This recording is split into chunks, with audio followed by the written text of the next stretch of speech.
Hello, good evening, and I welcome all of you on behalf of VLCC Institute, Gachibowli. And today we are going to speak about a very interesting topic, very common to so many people, which is called nutrition and hypertension. That means nutrition and high blood pressure. So I am right now at VLCC School of Beauty, Gachibowli, Hyderabad, and here we run multiple courses related to osteology and nutrition. So out from the nutrition course, today I want to talk to you about nutrition and high blood pressure. So there are certain foods that we should be taking and certain foods that we need to avoid when one suffers from high blood pressure. First and foremost, सबसे important होता है that we have to reduce our total salt intake. So when we talk about salt, I mean the common salt that we add in the foods, and that salt actually contains sodium, and sodium is not good for hypertension. So basically in the sodium chloride, or common salt as it is called, so 6 grams of sodium chloride contains about 2.5 grams of sodium. Ideally, one should not take more than 2 grams of sodium per day. That means that if we have to reduce the sodium chloride, we are only allowed to be taking about 3 to 4 grams of total common salt per day per person.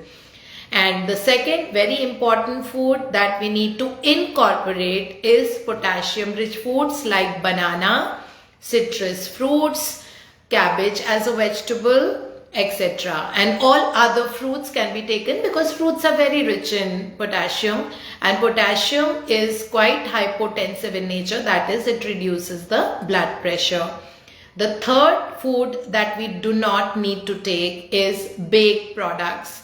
So the baked products actually contain the baking soda, which is called sodium bicarbonate. Again, sodium. So sodium is something, it's a mineral we need to cut down on, and the amount of sodium bicarbonate added to the baked products might be lesser, but it is very lethal when we talk about the consequences of the baking soda.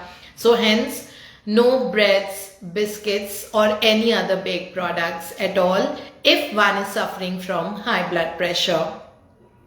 Third food is the processed foods. Anything, any packaged foods that you buy from outside.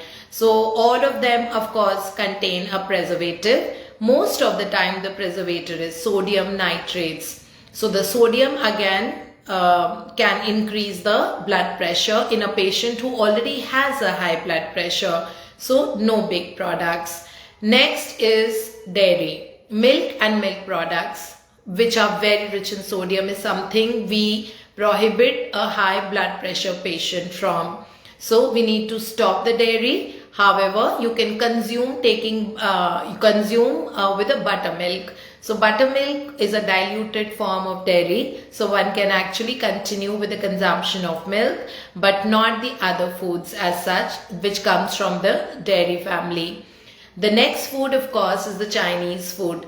Now, all the Chinese food actually contains Ajinomoto, which is monosodium glutamate. So again, the sodium component of the monosodium glutamate that can actually elevate the blood pressure, and especially in a patient who's been suffering from blood pressure already. Then after this, the last food that I would like you to cut down on is green leafy vegetables. So the green leafy vegetables are also rich in sodium, and for a patient who's already suffering from blood pressure, we normally prohibit the use of green leafy vegetables. So primarily these are the foods. Other than this, it's very important to consume about 4 liters of water, because blood in high blood pressure patient is slightly hygroscopic and thick because of its level of sodium in it. So hence it is important for one to actually keep drinking adequate amount of water, almost about 4 liters, to maintain the viscosity and osmolality of the blood. And then the patient definitely feels a lot of relief. Other than this, moderate physical intensity activities are very important. So one can go for a good morning walk or yoga or anything, but there are certain restrictions to yoga when one is suffering from high blood pressure. So kindly contact a professional yoga trainer in case you want to start doing your yoga for the management of the blood pressure. Otherwise, normal walk in the morning is a very good exercise for all high blood pressure patients. So if you want to know more about any of our nutrition courses that we hold here, please connect with our team of experts who are more than happy to help you.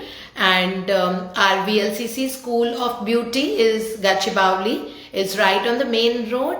Okay, very primarily placed. And I can just give you the phone number in case you want to just call up and inquire or book your appointment before coming here.